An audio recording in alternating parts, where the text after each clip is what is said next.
So ಅಲ್ಲಿ ಲೆಕ್ಕಾಚಾರಗಳು ಒಂದು ಕಡೆಗೆ ಏನು ಅಂತಂದ್ರೆ ಯೋಗೇಶ್ವರ್ ಅವರಿಗೆ ತಮಗೆ ಒಂದು ಹಿಡಿತಾ ಇದೆ 70 ರಿಂದ 80 ಸಾವಿರ ಮತಗಳನ್ನು ತೆಗೆದುಕೊಳ್ಳುವಂತ ಹಿಡಿತಾ ಇದೆ. ಜೊತೆಗೆ ಕಾಂಗ್ರೆಸ್ಗೆ 15 ಸಾವಿರಗಳ ಮತಗಳಿದೆ. ಜೊತೆಗೆ ಲೋಕಸಭೆಯಲ್ಲೂ ಕೂಡ ಅವರಿಗೆ 85 ಸಾವಿರ ಮತಗಳು ಚನ್ನಪಟ್ಟಣದಿಂದನೇ ಬಂದಿರೋದಿದೆ. ಹಾಗಾಗಿ ನಮಗೆ ಹೆಚ್ಚಿನ ರೀತಿಯಾದಂಥ ಅವಕಾಶ ಇದೆ ಅನ್ನುವಂಥ ಅವ್ರಿಗೆ ವಿಶ್ವಾಸ. ಬಟ್ ಜಮೀರ್ ಅವರ ಹೇಳಿಕೆ ಇದೆಯಲ್ಲ, ಆ ವಿಶ್ವಾಸವನ್ನು ಕುಗ್ಗಿಸೋದು ಮತದಾನದ ಮಾರನೇ ದಿನನೇ ಆಗೋಯ್ತು. ಕಾರಣ ಯೋಗೇಶ್ವರೇ ಸ್ವತಃ ಸುದ್ದಿಗೋಷ್ಠಿ ಮಾಡಿಬಿಟ್ಟು ಮಾತನಾಡಕ್ಕೆ ಶುರು ಮಾಡಿಬಿಟ್ರು. ಹಾಗಾಗಿ ಅಲ್ಲಿ ಬಾಜಿ ಕಟ್ಟುವ ವಿಚಾರ ಜೋರಾಗೋಯ್ತು. ಹಾಗಿದಾಗ ಜಮೀರ್ ಅವರ ಡ್ಯಾಮೇಜ್ ಏನಾಯ್ತು, ಅವರ ಹೇಳಿಕೆ ಯಾವ ರೀತಿಯಾದಂಥ ಡ್ಯಾಮೇಜ್ ಅನ್ನ ತಂದಿಟ್ಟಿದೆ ಅಂತ ಬಿಜೆಪಿ ಜೆಡಿಎಸ್ ದೋಸ್ತಿ ವರ್ಕ್ ಆಗಿರುವಂಥ ವಿಶ್ವಾಸವನ್ನ ವ್ಯಕ್ತಪಡಿಸ್ತಾ ಇದ್ದಾರೆ.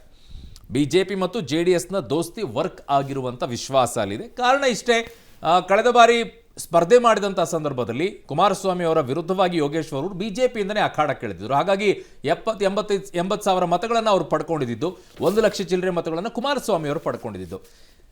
ಬಿಜೆಪಿ ಜೆಡಿಎಸ್ ನಾಯಕರು ಒಟ್ಟಾಗಿ ಪ್ರಚಾರ ಮಾಡಿರೋದು ಅವರಿಗೆ ಪ್ಲಸ್. ಜೆಡಿಎಸ್ಗೂ ಬಹಳ ಆಶ್ಚರ್ಯ ತಂದಿಟ್ಟಿರೋದು, ನಾವು ಒಂದು ಕೆಲಸ ಹೇಳಿದ್ರು ಅವ್ರು 6 ಕೆಲಸ ಮಾಡಿದ್ದಾರೆ, ಬಿಜೆಪಿಯವರು ಅಷ್ಟು ಉತ್ಸಾಹದಿಂದ ಕೆಲಸ ಮಾಡಿದ್ದಾರೆ ಅನ್ನೋದು. ಚನ್ನಪಟ್ಟಣದಲ್ಲಿ ಮೊದಲ ಬಾರಿಗೆ ಮೊಮ್ಮಗನ ಪರ ದೇವೇಗೌಡರು ಪ್ರಚಾರವನ್ನು ಮಾಡಿದ್ದು. ಕಾರಣ ಅವರು ಹೇಳ್ಕೊಂಡಿದ್ದಾರೆ, ನಾನು ಆಗಲೂ ಕೂಡ ಹೇಳಿದೆ ಒಂದು ವೇದಿಕೆಯಲ್ಲಿ, ನಾನು ನಿನಗೆ 2 ಕ್ಷೇತ್ರಗಳಲ್ಲಿ ಆಶೀರ್ವಾದ ಮಾಡಿರಲಿಲ್ಲ ಅಂತ ಹೇಳಿ, ಅಂದರೆ ಮಂಡ್ಯ ಮತ್ತು ರಾಮನಗರದಲ್ಲಿ ಇಲ್ಲಿ ಆಶೀರ್ವಾದ ಮಾಡಕ್ಕೆ ಬಂದಿದ್ದೀನಿ ಅಂತೇಳಿ 3-4 ದಿನಗಳು ಅವರು ಚುನಾವಣಾ ಪ್ರಚಾರದಲ್ಲಿ ಅಖಾಡಕ್ಕಿಳಿತಾರೆ. ಆ ಏಜಲ್ಲೂ ಆ ಧ್ವನಿಯನ್ನು ಅಬಾಬಾಬಾ ಆ ಪ್ರಚಾರ ಮಾಡ್ತಾರೆ. ಹಳ್ಳಿಗಳಲ್ಲಿ ತಿರುಗ್ತಾರೆ, ಮೊಮ್ಮಗನ ಪರವಾಗಿ ಮತಯಾಚನೆಯನ್ನು ಮಾಡ್ತಾರೆ. ಕುಮಾರಸ್ವಾಮಿ ಬಗ್ಗೆ ಜಮೀರ್ ಅವರು ಆಕ್ಷೇಪಾರ್ಹ ಹೇಳಿಕೆಯನ್ನು ಕೊಟ್ಟಿದ್ದು ನಿಖಿಲ್ಗೆ ವರವಾಗುವಂಥ ಸಾಧ್ಯತೆ ಇದೆ. ಕರಿಯ ಅನ್ನುವಂಥ ಹೇಳಿಕೆ, ಕಾಲ ಅಂತ ಬಳಕೆ ಮಾಡಿದ್ರಲ್ಲ ಅದು. ದೇವೇಗೌಡರ ಬಗ್ಗೆ ಡಿ ಕೆ ಸುರೇಶ್ ಅವರು ಆಡಿದ ಮಾತಿನಿಂದ ಮತ ಕ್ರೋಢೀಕರಣದ ಲೆಕ್ಕಾಚಾರಗಳು ಅಲ್ಲಿ ಕಾಣಿಸ್ತಾ ಇದೆ. ವೈರಲ್ ಆಯ್ತದು ತುಂಬ, ಬಟ್ ಬೇರೆ ಕಡೆಗೆ ಸದ್ದು ಮಾಡಲಿಲ್ಲ. ಆ ಕ್ಷೇತ್ರದಲ್ಲಿ ತುಂಬ ಸದ್ದು ಮಾಡ್ತದ್ದು. HDK ನಿಖಿಲ್ ಕಣ್ಣೀರಿನ ಬಗ್ಗೆ ಕಾಂಗ್ರೆಸ್ ಲೂಸ್ ಟಾಕ್ ಕೂಡ ಪ್ಲಸ್ ಸಾಧ್ಯತೆ ಅಂತ ಹೇಳ್ತಾ ಇದ್ದಾರೆ. ಇದು ಕಾಂಗ್ರೆಸ್ಗೆ ಡ್ಯಾಮೇಜ್ ಆಗುತ್ತೆ ಅಂತ ಹೇಳಿ. ಸೊ ಹಾಗಾಗಿ ಅಲ್ಲಿ ಅತಿ ಹೆಚ್ಚಾಗಿ ಇವೆಲ್ಲದಕ್ಕಿಂತಲೂ ಹೆಚ್ಚಾಗಿ ಕಾಲಿಯಾ ಅಂದಿದ್ದು, ಆಮೇಲೆ ಅವರು ಹೇಳಿದ್ದು ಇವೆಲ್ಲ ಅಲ್ಲ.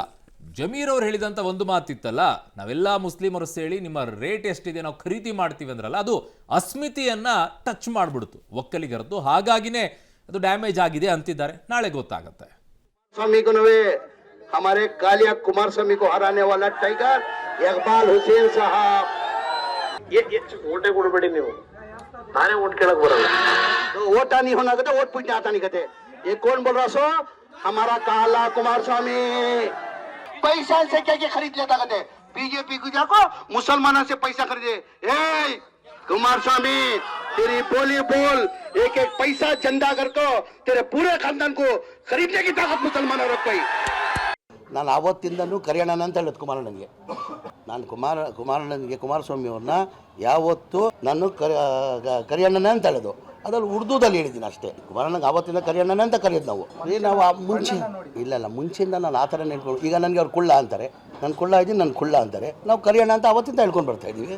ನಾನು ಅವತ್ತಿಂದ ಅವ್ರಿಗೆ ಪ್ರೀತಿಯಿಂದ ಕರಿಯಣ್ಣನೇ ಅಂತ ಹೇಳೋದು, ಪ್ರೀತಿಯಿಂದ ಪದ ಬಳಸೋದು. ಹಳೆ ಅದು ಪ್ರೀತಿ ಇಲ್ಲ ಸರ್, ಹಳೆ ಸ್ನೇಹಿತರು, ನಾವು ಸ್ನೇಹಿತರಾಗಿದ್ವಿ. ನಾವು ಬೇರೆ ಪಕ್ಷದಲ್ಲಿ ಇರ್ಬೋದು, ನಾವು ಬೇರೆ ಪಕ್ಷದಲ್ಲಿ ಇರ್ಬೋದು, ನಾನು ಬೇರೆ ಪಕ್ಷದಲ್ಲಿ ಇರ್ಬೋದು. ಹಳೆದೆಲ್ಲ ಮರೆಯೋಕ್ಕಾಗ್ತದ? ನಾ ಅವತ್ತಿಂದನೂ ಕುಮಾರಸ್ವಾಮಿ ಅವ್ರನ್ನ ಕರಿಯಣ್ಣನ ಅಂತ ಇದ್ದಿದ್ದು, ಅದು ಹೇಳಿದ್ದೀನಿ. ತಪ್ಪೇನಿದೆ ಅದಲ್ಲಿ? ಈಗ ಅದೇನಾಗ್ತದೆ, ಅದು ಮುಂಚೆಯಿಂದ ಬಂದ್ಬಿಟ್ಟಿದೆಯಲ್ಲ, ಅದು ಆಟೋಮೆಟಿಕ್ ಬಾಯಲ್ಲಿ ಬಂದ್ಬಿಡ್ತದೆ. ಮಾಡ್ಕೊಳ್ಳಿ, ನಾನು ಬೇಕಂತ ಹೇಳಿಲ್ಲಲ್ಲ, ನಾನು ಮಾಡ್ಕೊಳ್ಳಿ, ಅವ್ರು ಏನು ಮಾಡೋಕ್ಕಾಗಲ್ಲ.